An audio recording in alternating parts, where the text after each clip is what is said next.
వైకాపా నేత మాజీ ఎంపీ నందిగామ సురేష్కు మంగళగిరి కోర్టు జూన్ 2 వరకు రిమాండ్ విధించింది. ఆయన్ను పోలీసులు గుంటూరు జిల్లా జైలుకు తరలిస్తున్నారు. గుంటూరు జిల్లా తూళ్లూరు మండలం ఉద్దండరాయనిపాలెంలో తెదేపా కార్యకర్త రాజుపై దాడి చేసిన కేసులో ఆదివారం ఆయన్ను అరెస్టు చేసిన సంగతి తెలిసిందే. కోర్టులో హాజరుపరచడానికి ముందు మంగళగిరి ప్రభుత్వ ఆసుపత్రిలో నందిగామ సురేష్కు వైద్య పరీక్షలు నిర్వహించారు. బీపీ, మధుమేహం స్థాయిలను పరీక్షించారు. సురేష్ను కోర్టులో ప్రవేశపెట్టే సమయంలో పోలీసులు భారీ భద్రత ఏర్పాటు చేశారు. కోర్టు ప్రాంగణంలో ఇతరులను ఖాళీ చేయించారు. ఆయన అనుచరులు భారీగా చేరుకోవడంతో వారిని అక్కడి నుంచి వెళ్లగొట్టారు. ఏపీలో రెడ్ బుక్ రాజ్యాంగం అమలు చేస్తూ కూటమి ప్రభుత్వం అరాచకాలకు తెగబడుతుందని మాజీ మంత్రి, YSRCP political advisory committee number P. Anil Kumar Yadav ఆగ్రహం వ్యక్తం చేశారు. ఆదివారం నెల్లూరులోని పార్టీ జిల్లా కార్యాలయంలో ఆయన మీడియాతో మాట్లాడారు. కూటమి ప్రభుత్వం ఏర్పడిన తర్వాత సంక్షేమ అభివృద్ధి ఊసే లేకుండా పోయిందని మండిపడ్డారు. చంద్రబాబు ప్రభుత్వం లేని స్కాములు సృష్టించి కక్ష సాధింపులకు దిగుతుందని ధ్వజమెత్తారు. మాజీ ఐఏఎస్ అధికారి ధనంజయరెడ్డి కృష్ణమోహన్ రెడ్డి అక్రమ అరెస్టును ఖండించారు. ఏపీలో పనిచేయాలంటేనే బ్యూరోక్రాట్స్ భయపడుతున్నారని విమర్శించారు.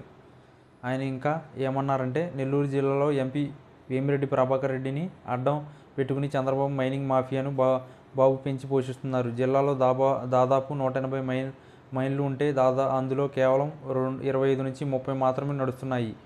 వేమిరెడ్డి వల్ల అనేక క్వారీలు ఇంకా మూతపడే ఉన్నాయి. వేమిరెడ్డి కంపెనీ పెట్టుకోవడం తప్ప అటు టీడీపీ నాయకుడు బీదా రవిచంద్ర యాదవ్ వత్తాసుగా మాట్లాడతారు. అతను తప్ప ఇంకెవరు మైనింగ్ వ్యాపారాలు చేసుకోకూడదన్న ఎంపీ దురాశ వల్ల నెల్లూరు జిల్లాలో దాదాపు 10,000 మంది ఉపాధి కోల్పోతున్నారు. 260 మందికి పైగా క్వార్జా ఎగుమతిదారులు అంటే ఎంపీ వేమిరెడ్డికి చెందిన కంపెనీ ఒక్కటే వ్యాపారం చేయడం వెనుక మతలబు ఏంటి? ఎవరైనా ఎక్స్పోర్ట్ చేసుకుందామని పోతే వారిని బెదిరిస్తున్నారు. ఎంపీ మైనింగ్ అక్రమాలపై నేను ప్రెస్ మీట్ పెట్టి మాట్లాడిన తర్వాత కొంతమందిని పిలిపించుకుని మాట్లాడుతున్నారని తెలిసింది.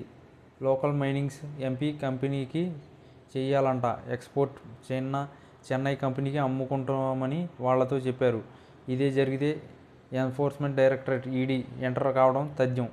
ఎంపీ ప్రభాకర్ రెడ్డి ఫ్యాక్టరీ పెడతానని ఇంకా శంకుస్థాపన చేయకుండానే వేల టన్నులు చెన్నైకి ఎక్స్పోర్ట్ చేస్తున్నారు. 50 ఏళ్ల పర్మిషన్ గడువు ముగిసిన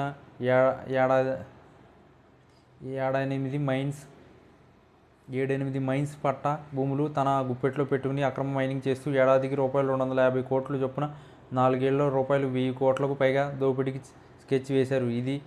ఇవి నిజం కాదని నిరూపిస్తే ఎంపీ క్షమాపణలు చెప్పడానికి సిద్ధమా? గత ప్రభుత్వంలో ఎవరి మీద ఎట్లాంటి కక్షలు విధించకుండా స్వేచ్ఛగా మైనింగ్ చేసుకొని వచ్చాం. టాప్ 10 ఎక్స్పోర్టర్స్లో లిస్టులో చూస్తే అందులో టీడీపీ వాళ్ళే ఎక్కువగా మంది ఉంటారు. మా ప్రభుత్వం పారదర్శక విధానాలకు ఇంతకన్నా వేరే రుజువులు అవసరం లేదు.